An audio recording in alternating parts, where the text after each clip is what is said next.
তৃষার দাদার মুখে এবার ঝামা ঘষিয়ে দিল আয়ুষা। বন্ধুরা ভিডিওতে লাইক দিয়ে দেখতে থাকুন। যে মুহূর্তে কিনা আয়ুষ বলতে থাকে যে ঠিক আছে আপনার এটাই শক্ত যে আপনার খুব আহ্লাদ হয়েছে যে আপনার এই আহ্লাদি বোনের হাতে আমি রীতিমতো এই ভাত কাপড়ের থালাটা তুলে দিয়ে ওর গোটা জীবনের জন্য ওর এই পাগলামোরও দায়িত্ব আমি নিজের কাঁধে তুলে নেবো, তাই তো? তাহলে ঠিক আছে, বরঞ্চ আজকে সেটাই হবে ভাত কাপড়ের দায়িত্বে, যেটা কিনা আমি ঠিক করব। তার কারণে তৃষা আমাকে কথা দিচ্ছে যে আমার মন যা চাইবে আমি সেটাই করতে পারি।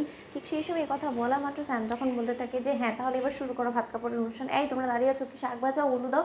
ঠিক সেই সময় কথা বলা মাত্র এক পর্যায়ে যখন কিনা আয়ুষ ভাত কাপড়ের থালাটা তৃষার হাতে না দিয়ে কুসুমের হাতে তুলে দেয় এবং বলতে থাকি যে কুসুম, আজ থেকে গোটা জীবনের জন্য তোমার সুখ দুঃখ শখ আহ্লাদ তোমার আর ভাত কাপড়ের সমস্ত কিছুর দায়িত্ব আমি নিজের কাছে তুলে নিলাম। ঠিক সেই সময় এই দৃশ্যটা দেখা মাত্রই এক পর্যায়ে স্যাম গিয়ে যখন ভাত কাপড়ের থালাটা কুসুমের কাছ থেকে কেড়ে নিয়ে উল্টে দেয় এবং বলতে থাকে যে how dare you Ayushmann Ganguly, তুমি এই সমস্ত নোংরা কর্মকাণ্ড কোন সাহসে করতে পারো? আমার বোনকে তুমি অপেক্ষাকৃত রেখে তুমি এদিকে কুসুম একটা বাড়ির কাজের মেয়ের হাতেই ভাত কাপড়ের থালাটা তুলে দিলে।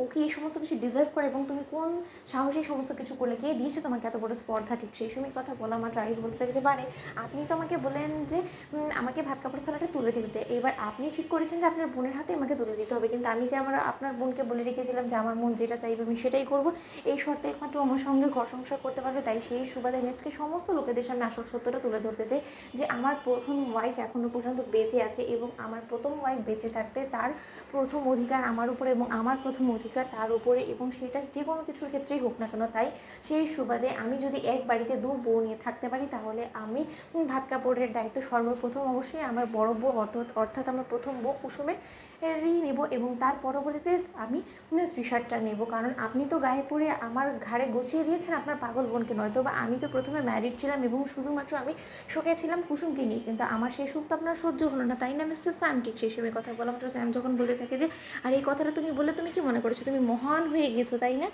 তুমি তোমার মহানটা প্রমাণ করতে চলেছো। এদিকে যে তোমার মা দেখো ওদিকে অবাক হয়ে গিয়েছে সমস্ত সত্য জানার পর। ঠিক সেই সময় আয়ুষ বলতে থাকে যে কোনো না কোনো একদিন তো আমার মায়ের নজরে আসতো এই ব্যাপারটা, তাই না? তাই আমি আর কোনো মতে ধৈর্য ধরতে পারলাম না, বাধ্য হয়ে মাঝকে আমি সমস্ত সত্য তোমাকে বলতে বাধ্য হচ্ছি। তার কারণ আমি আর কোনো মতে সহ্য করতে পারছি না এই তৃষা এবং এই স্যামের জ্বালা যন্ত্রণা, এবং আমি প্রথমে যাকে মনে প্রাণে ভালোবেসেছিলাম, যাকে অগ্নিসাক্ষী করে বিয়ে করেছিলাম, আমি তার প্রতি যেখানে কিনা কোনো রকম কোনো দায়িত্ব কর্তব্য পালন করতে পারিনি, সেই জায়গায় কিনা আমি তারই চোখের সামনে দাঁড়িয়ে আমি বিয়ের একের পর এক রিচুয়ালস কমপ্লিট করে যাব, তাও আবার তারই সতীনের সঙ্গে। সেটা কী করে সম্ভব হতে পারে বলো তো? এই অন্যায়গুলো আমি আর চোখে দেখে সহ্য করতে পারছিলাম না আমার, তার জন্যই এক পর্যায়ে আমি এই সিদ্ধান্তটা নিয়েছি যে আজ সমস্ত সত্যটা আমি তোমার কাছে তুলে ধরবো। ঠিক সেই সময় ইন্দ্রাণী গাঙ্গুলি চমকে ওঠে এবং আয়ুষকে ঠাড্ডে চট মারে। তো বন্ধুরা লাইক এবং শেয়ার করো, সাবস্ক্রাইব করতে ভুলো না।